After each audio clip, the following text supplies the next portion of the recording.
বন্ধুরা, আমার কিন্তু ডিনার রেডি হয়ে গেছে। চলো ডিনারে কী করেছি তোমাদের সঙ্গে শেয়ার করি। ফুলকো ফুলকো লুচি করেছি, আর এদিকে এটা কি বলো তো, এই দেখো একটু ধনে পাতা কুচি দিয়েছি। এইটা হচ্ছে ঘুগনি করেছি, আর এটা হচ্ছে চিকেন কষা।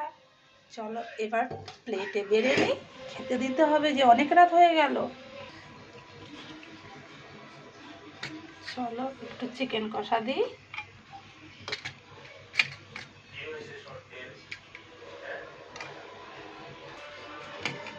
এবার একটু ঘুগনি দিই। ঘুগনিটা একদম গরম, জাস্ট নামিয়েছি।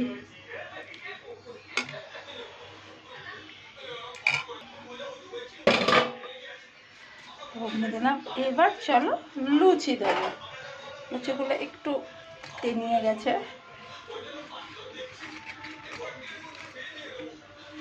ব্যাস দেখো আমার থালা সাজানো হয়ে গেছে। এবার আমি এটা ধরে দিয়ে দেবো খেতে। বন্ধুরা, ডিনারটা কেমন লাগলো অবশ্যই জানা।